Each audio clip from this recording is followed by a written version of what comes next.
우리 함께 사도신경으로 우리의 신앙을 고백하겠습니다. 나는 전능하신 아버지 하나님 천지 창조주를 믿습니다. 나는 그의 유일하신 아들 우리 주 예수 그리스도를 믿습니다. 그는 성령으로 잉태되어 동정녀 마리아에게서 나시고 본디오 빌라도에게 고난을 받아 십자가에 못 박혀 죽으시고 장사된 지 사흘 만에 죽은 자 가운데서 다시 살아나셨으며 하늘에 오르시어 전능하신 아버지 하나님 우편에 앉아 계시다가 거기로부터 살아있는 자와 죽은 자를 심판하러 오십니다.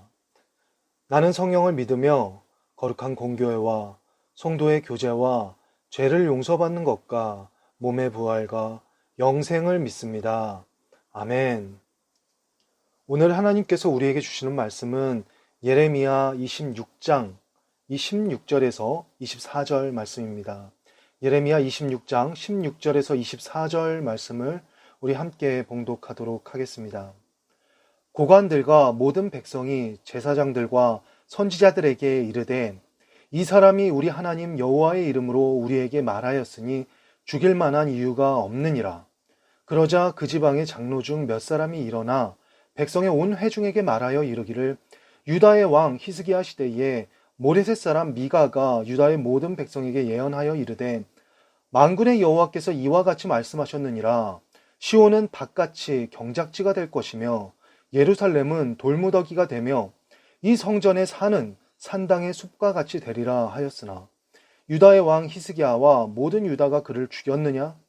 히스기야가 여호와를 두려워하여 여호와께 간구하매 여호와께서 그들에게 선언한 재앙에 대하여 뜻을 돌이키지 아니하셨느냐? 우리가 이같이 하면 우리의 생명을 스스로 심히 해롭게 하는 것이니라. 또 여호와의 이름으로 예언한 사람이 있었는데 곧 기럇 여야림 스마야의 아들 우리야라. 그가 예레미야의 모든 말과 같이 이 성과 이 땅에 경고하여 예언하매 여호야김 왕과 그의 모든 용사와 모든 고관이 그의 말을 듣고서 왕이 그를 죽이려 하매 우리야가 그 말을 듣고 두려워 애굽으로 도망하여 간지라. 여호야김 왕이 사람을 애굽으로 보내되 곧 악볼의 아들 엘라단과 몇 사람을 함께 애굽으로 보냈더니 그들이 우리야를 애굽에서 연행하여 여호야김 왕에게 그를 데려오매 왕이 칼로 그를 죽이고 그의 시체를 평민의 묘지에 던지게 하니라. 사반의 아들 아히감의 손이 예레미야를 도와주어 그를 백성의 손에 내어주지 아니하여 죽이지 못하게 하니라. 아멘. 하나님의 말씀에 반응하는 우리의 태도는 너무나 중요합니다. 하나님의 말씀이 주어졌을 때 그것을 하나님의 말씀으로 받는 태도를 보이는 자가 있고 이와는 반대로 하나님의 말씀을 하나님의 말씀으로 받지 않고 감정적으로 반응하며 무시하는 태도를 보이는 자가 있기 때문입니다. 일반적으로 우리가 좋은 태도라 할 때는 그 사람의 꾸준함, 성실함, 반듯함 등을 떠올립니다. 하지만 성경의 많은 부분에서 말하는 태도는 이와는 조금 다른 곳에 강조점이 있습니다. 즉 성경이 말하는 말씀에 반응하는 태도란 말씀을 듣고 제 자리를 박차고 나가 하나님께 돌이키는 태도입니다. 구약의 니느웨 사람들의 태도가 이와 같았는데요. 그들은 회개하라는 요나 선지자의 건조한 외침을 듣고도 그 말씀을 하나님의 말씀으로 받들어 두렵고 떨림으로 하나님 앞에 엎드렸습니다. 오늘 본문 예레미야 26장에 나타나는 눈물의 선지자 예레미야는 무너져가는 유다 나라를 향해 돌이키라, 하나님께로 돌이켜야 산다, 끝까지 하나님의 말씀을 청중하지 않으면 이 나라, 이 민족 모두 다 큰 재앙 가운데 망하리라 선언합니다. 하나님께로부터 받은 경고를 참 선지자 예레미야는 가감없이 전한 것이죠. 예레미야가 이러한 심판과 경고의 말씀을 전하고 그 말씀 앞에 반응하는 사람들의 태도는 정확히 둘로 갈렸습니다. 하나님의 말씀을 듣고 하나님 앞에 엎드린 사람들, 그것이 첫 번째 나타나는 반응이죠. 예레미야가 회개를 촉구하는 하나님의 말씀을 담대히 전하자 종교 권력자들은 그를 죽이려고 득달같이 달려들었습니다. 그런데 모두가 예레미야를 죽이겠다고 위협하는 순간에 그를 돕는 손길들이 나타났지요. 하나님의 말씀을 하나님의 말씀으로 듣고 반응하는 사람들이 하나둘씩 생겨났다는 것입니다. 16절 말씀을 보면 고관들과 모든 백성들은 그가 하나님 여호와의 이름으로 말하였으니 죽일 만한 이유가 없다라며 종교 권력자들에게 예레미야를 대변합니다. 그들은 예레미야의 초라한 행색이 아니라 그를 통하여 선포된 하나님의 말씀에 영혼의 떨림으로 반응한 것입니다. 이어서 17절과 19절 말씀을 보면 장로 중 몇 사람이 일어나 히스기야 왕의 시대에 미가 선지자가 왕에게 경고한 말씀을 전한 그 부분을 말하고 있습니다. 히스기야 왕은 미가 선지자의 경고의 말씀을 듣고도 그를 해하지 않았습니다. 오히려 그 말씀을 하나님의 말씀으로 듣고 믿음으로 반응하여 나아갔습니다. 19절 말씀 상반부에 히스기야가 여호와를 두려워하여 여호와께 간구하매라고 기록되어 있죠. 히스기야는 하나님의 말씀을 하나님의 말씀으로 듣고 여호와 하나님을 두려워하여 하나님 앞에 엎드렸습니다. 두렵고 떨리는 심정으로 회개하며 간구하며 주님께 나아간 것이죠. 결국 하나님의 말씀에 반응한 히스기야에게 하나님은 용서를 베풀어 주셨고 그 뜻을 돌이키십니다. 그 시대에 선언하신 모든 재앙을 거두시는 은혜를 베풀어 주셨습니다. 말씀에 반응하는 하나님의 사람들을 향한 하나님의 긍휼은 이와 같이 끝이 없습니다. 하지만 히스기야와 달리 하나님의 말씀을 듣지 않고 하나님의 말씀에 감정으로 반응한 태도를 보이는 사람들이 있었습니다. 두 번째 반응이죠. 오늘 본문 20절로 23절에 나타난 여호야김 왕의 태도가 그러했습니다. 여호야김 왕은 하나님의 말씀에 감정적으로 반응하여 하나님의 선지자 우리야를 잡아 죽였습니다. 여호야김은 유대 말기인 BC 609년부터 598년까지 집권한 왕입니다. 나라와 민족이 가장 하나님을 의지해야 하는 절체절명의 순간에 그는 하나님이 아닌 외세, 곧 애굽의 힘을 의지하였고 하나님의 경고의 말씀에 감정적으로 반응하였습니다. 그 경고를 전하는 선지자에게 회개 안 한다면 어쩌란 말이냐, 회개 안 하면 다 망한다고 네가 말하는데 그것이 무슨 말이냐라고 반응한 것이죠. 내가 다윗의 후손이다. 다윗의 후손이 망하느냐? 하나님의 이름을 두신다고 한 이 시온이 무너지겠느냐? 도대체 예루살렘의 멸망은 선언하는 너는 가만둘 수가 없구나 라고 반응한 것입니다. 여봐라, 저주를 말하는 저놈을 장장 잡아 죽여라 하며 하나님의 말씀으로 듣지 않고 그는 그저 감정적으로 반응하였습니다. 결국 하나님의 말씀을 대언한 선지자 우리야를 잡아 죽였습니다. 하나님의 말씀을 믿음으로 받은 히스기야는 하나님을 두려워한 반면 하나님의 말씀을 감정으로 받은 여호야김은 거칠 것이 없었습니다. 결국 우리야 선지자를 죽여버릴 정도로 패역한 죄를 하나님 앞에 범하였습니다.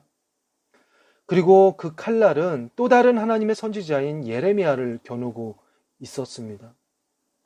하지만 하나님의 역사는 하나님의 사람들을 통하여 이어져 나아가는 것입니다. 하나님은 아히감이라는 돕는 자를 통하여 예레미야의 생명을 구원하셨습니다. 24절 말씀이 그것을 전하는데요. 아히감은 요시야 왕의 개혁에 합력한 하나님의 사람 서기관 사반의 아들이었습니다. 비록 하나님을 두려워하지 않는 여호야김이 무소불위의 권력을 휘두르며 자기 감정에 따라 하나님의 말씀을 무시하였지만 하나님은 하나님의 말씀에 믿음으로 충성하는 하나님의 사람들을 통하여 하나님의 일을 행하십니다. 믿음으로 말씀에 반응하는 하나님의 사람은 감정이 믿음을 흔들게 그저 그렇게 두지 않습니다. 오직 믿음으로 모든 감정을 끌고 나아갑니다. 사실 죽으리라라는 하나님의 경고는 죽으라는 뜻이 아닙니다. 살아라라는 뜻으로 주신 하나님의 말씀이죠. 하나님의 말씀은 스스로 자신의 순전함을 자랑하며 잠들어 있는 영혼을 깨우는 경종과 같습니다. 그리하여 하나님의 말씀을 인식하는 사람들은 자신 안에 순전함을 주장하지 않습니다. 대신 자신 안에 불순함을 하나님의 말씀을 통하여 인식하게 되는 것입니다. 그러한 인식이 은혜의 새 문을 우리 가운데 열어주는 것입니다. 예레미야 29장으로 나아가면 하나님은 이렇게 말씀하시죠. 너희를 향한 나의 생각은 내가 하나니 재앙이 아니라 곧 평안이요 너희 장래에 소망을 주는 것이다 라고 하십니다. 우리 하나님은 언제나 절망의 한복판에서도 새 소망의 등불을 높이 켜시는 하나님이십니다. 우리가 믿음으로 하나님의 말씀에 반응하기만 한다면 하나님은 우리 인생의 새 문을 여실 것입니다. 하나님의 임재가 있는 모든 곳, 그곳은 하나님의 말씀이 살아 역사하는 곳입니다. 우리가 골방에서 홀로 하나님의 말씀을 청종하고 있을지라도 하나님의 말씀에 우리가 믿음으로 반응하기만 한다면 바로 그곳은 하나님의 임재가 있는 곳, 영적 지성소가 될 줄로 믿습니다. 할렐루야! 그렇게 하나님의 말씀을 통하여 우리 인생에 새 일을 행하실 주님을 기대하며 찬양합니다. 개인과 나라의 절망이 소망으로 바뀌는 하나님의 역사의 시작은 하나님의 사람이 하나님의 말씀을 하나님의 말씀으로 붙잡는 데 있습니다. 하나님의 말씀이 주어졌을 때 히스기야는 그 말씀을 하나님의 말씀으로 듣고 반응했습니다. 우리는 히스기야의 그 반응을 기억하길 원합니다. 히스기야는 말씀, 그 다음에 반응으로 하나님의 말씀을 붙들고 나아간 것입니다. 더 이상 죄 가운데 엎드려 있지 않고 하나님 앞에 엎드렸습니다. 19절 말씀 상반부에 보면 히스기야가 여호와를 두려워하여 여호와께 간구하매라고 하지요. 히스기야는 하나님, 지금은 답답하고 혼란과 혼돈과 어둠 가운데 있는 상황이지만 이 어려움 가운데 하나님의 말씀으로 다시 시작할 기회를 주시니 감사합니다. 이제는 더 이상 다른 것을 의지하지 않겠습니다. 하나님의 말씀을 붙들고 하나님 앞에 엎드리며 나아갑니다. 라고 하나님께 간구하며 나아간 것입니다. 말씀에 반응하여 돌이키는 하나님의 사람들을 하나님께서는 책임지실 줄로 믿습니다. 오늘날 우리 그리스도인들은 그 어느 때보다 더 힘든 시절을 살고 있는 줄도 모르겠습니다. 무엇 하나 우리 힘으로 할 수 없는 그러한 답답한 상황 속에 우리가 또 놓여 있습니다. 그러나 여러분, 우리가 함께 기억하길 원하는 것은 세상 그 누구도 우리에게 빼앗아 갈 수 없는 한 가지가 있다는 것입니다. 비록 우리 힘으로 무엇 하나 할 수 없는 부자유하고 옥에 갇힌 것 같이 답답한 상황일지라도 하나님의 말씀에 반응하는 우리의 태도만은 그 누구도 빼앗아 갈 수 없습니다. 그것은 그리스도인의 자유요, 그리스도인의 은혜요, 그 누구도 빼앗아 갈 수 없는 하나님이 주신 그리스도인의 특권입니다. 하나님의 사람들이 하나님의 말씀에 믿음으로 반응할 때 하나님의 긍휼의 은혜가 우리 가운데 임할 것입니다. 그 은혜를 사모하여 오직 주님의 말씀에 매여 주님과 더욱 가까이 동행하는 저와 여러분 되시길 간절히 바랍니다. 우리 인생의 위기는 우리 소명의 시작이 될 것입니다. 함께 기도하겠습니다. 사랑하는 주님, 우리가 사망의 음침한 골짜기를 다닐지라도 해를 두려워하지 않는 것은 주님께서 우리와 함께 하시기 때문입니다. 말씀으로 언제나 우리를 인도하시고 우리를 지켜 보호하시는 주님을 믿습니다. 말씀으로 우리를 새롭게 하여 주시옵소서. 말씀과 합하여 나아가는 우리 인생 되게 하여 주시옵소서. 주님의 말씀으로 어둠 속에 빛 대신 주님의 임재를 충만하게 경험하는 지금 이 시간 되게 하여 주시옵소서. 고독한 시간이 하나님과 합하여 나아가는 모든 시간으로 주님과 깊어지게 하여 주시옵소서. 그리스도인인 것을 부끄럽게 여기지 않으며 대신 그리스도인답게 살지 못했던 지난 시간들을 부끄럽게 여기며 주님의 말씀을 등불 삼아 나아가는 주님의 몸된 교회가 되게 하여 주시옵소서. 그렇게 순전한 믿음의 사람으로 주님과 더욱 깊은 사랑의 교제로 나아가는 우리의 모든 인생 되게 하여 주시옵소서. 감사드리며 예수님의 이름으로 기도드립니다. 아멘. 하늘에 계신 우리 아버지, 아버지의 이름을 거룩하게 하시며 아버지의 나라가 오게 하시며 아버지의 뜻이 하늘에서와 같이 땅에서도 이루어지게 하소서.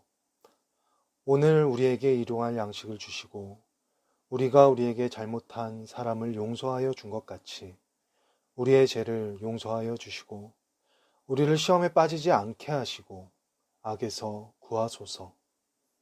나라와 권능과 영광이 영원히 아버지의 것입니다. 아멘.